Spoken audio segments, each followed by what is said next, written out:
MLA Jyothula నిర్వహించిన press meet లో పలు కీలక అంశాలను ప్రస్తావించారు. కూటమి ప్రభుత్వం అమలు చేస్తున్న అభివృద్ధి సంక్షేమ కార్యక్రమాలను చూసి వైసీపీ నేతలు అసత్య ఆరోపణలు చేస్తున్నారని ఆయన ఖండించారు.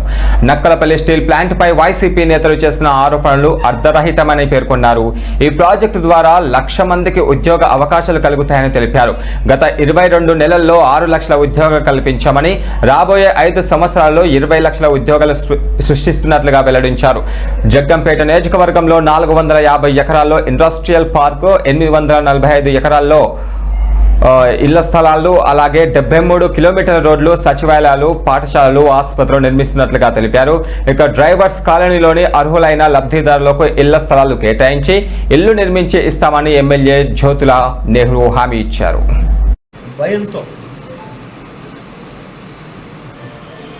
తప్పుడు ఆరోపణలు చేసుకుంటూ రాష్ట్రంలో వివిధ రకాల అలజడులు సృష్టిస్తూ ఇవాళ ఎవరు నోటుకొచ్చినట్టు మాట్లాడుతున్నటువంటి రాజ్యసభలో సుబ్బారెడ్డి గారు మాట్లాడుతూ ఆయన పద్మశున్నారు. నేను చెప్పినటువంటి అంశాలని ప్రస్తావించినటువంటి ముందు ఏదైతే చెప్పానో, అంటే ఇక్కడ నాయకుడు ఆదేశం ప్రకారం ఇక్కడ ఏం మాట్లాడితే అదే పాత మరబడి ఏదైతే 5 సంవత్సరాల క్రితం వాళ్ళ వైసీపీ పాలనలో ఈ రాష్ట్రాలను విచ్ఛిన్నం చేయడానికి ఆయన మేధాశక్తులంతా జగన్మోహన్ రెడ్డి ఉపయోగించి ఏ రకంగా అయితే వ్యవహరించడో, ఇవాళ ప్రతిపక్షంలో కూడా అదే రకంగా వ్యవహరిస్తూ మేము అభివృద్ధి పదం వైపు ముందుకు తీసుకెళ్తున్నటువంటి కూటమి ప్రభుత్వాన్ని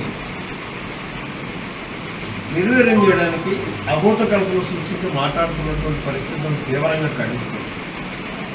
ప్రతిపక్షం పాత్ర అన్నది అధికార పక్షం ఏమన్నా తప్పు చేస్తుంటే నిలదీయాల్సినటువంటి అవసరం, అదే రకంగా నిర్మాణాత్మకమైనటువంటి సూచనలు కూడా చేయాల్సినటువంటి అవసరం. వాళ్ళ రోల్ దట్ ఈస్ ప్రతిపక్షం అనిపించుకోవాలనుకున్నప్పుడు ప్రతిపక్షం కూడా ఈ రాష్ట్ర భవిష్యత్తు కోసం ఖచ్చితంగా నిర్మాణాత్మకమైనటువంటి సూచనలు చేయాలి, నిర్మాణాత్మకమైనటువంటి విమర్శలు చేయాలి.